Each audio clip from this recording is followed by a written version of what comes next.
বন্ধুরা হয়েছে, এই দেখেন বন্ধুরা, আজকে আমি মূলো দিয়ে মাছ দিয়ে তরকারি রান্না করবো। এই দেখেন কত সুন্দর লাল লাল মূলো এনেছে, এটা আমি কেটে দিচ্ছি। এই দেখেন একদম তাজা মূলো, এটা দিয়ে তরকারি রান্না করব। আর ও পাশে আমার আলু ভাজা হচ্ছে, আর ওই পাশে লাউ ডাই হচ্ছে।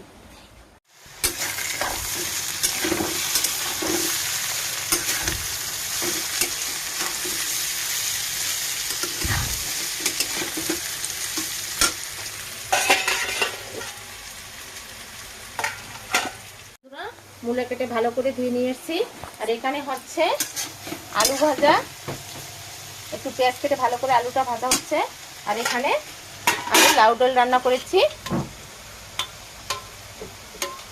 এটা দিয়ে সকালে রুটি খাওয়া হবে আর দুপুরবেলা এটা দিয়ে ভাত খাওয়া হবে। এই যে এখানে মাছটা মাখিয়ে রেখেছি, মাছটা এখন ভাজা দেবো।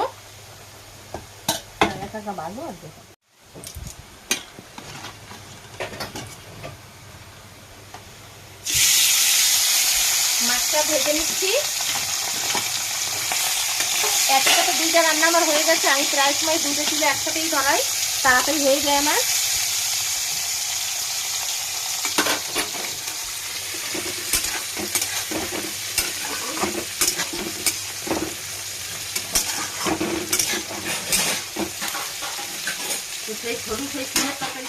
এই পাশে আমি মূলের তরকারি ভালো করে মশলা দিয়ে কষানো হয়ে গেছে, জল ঢেলে দিচ্ছি।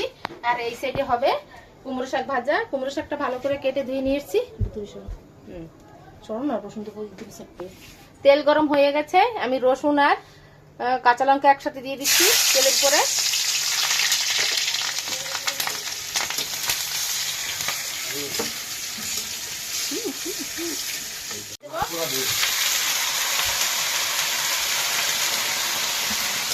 কমে গেলে লবণ হলদি দিয়ে দেবো।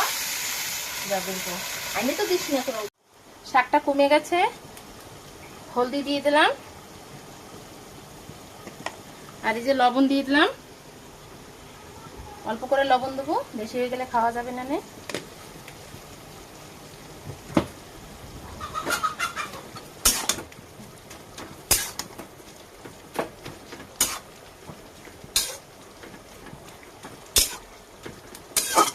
আবার ঢাকা দিয়ে দিচ্ছি।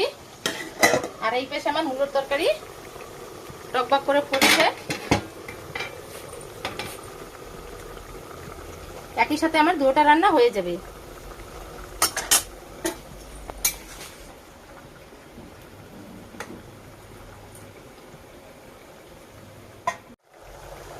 মূলোটা গলে গেছে, মাছ দিয়ে দিচ্ছি। এই ছোট মাছ দিয়েই মূলো খেতে হয়, এটা চান্দা মাছ। ছোট মাছ দিয়ে মূলো তরকারি রান্না করলে খেতে ভালো লাগে।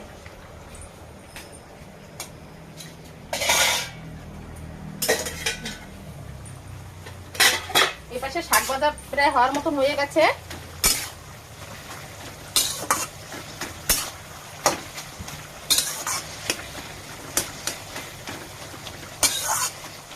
বন্ধুরা আমার এই তরকারিটা হয়ে গেছে, এখন একটু ভাজা জিরের গুঁড়ি দিয়ে নামিয়ে নেব।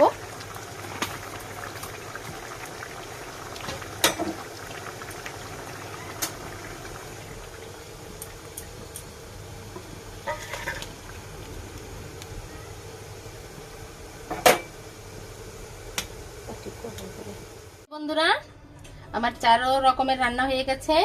এখানে আছে লাউ দিয়ে ডাল রান্না করেছি, আলু ভাজা করেছি, এখানে কুমড়ো শাক ভাজা করেছি, আর এখানে মূলো দিয়ে মাছের তরকারি রান্না করেছি। আর একটা করবো মাছ ভাজবো, সেটা তো আর দেখানো হবে না। তাহলে আজকে আমার দুপুরের রান্নাটা কমপ্লিট হবে, কেননা ছেলেরা এই আলু ভাজা ডাল খাবে, আমরা এইটা খাবো, আর বর খাবে মাছ ভাজা। টাটা।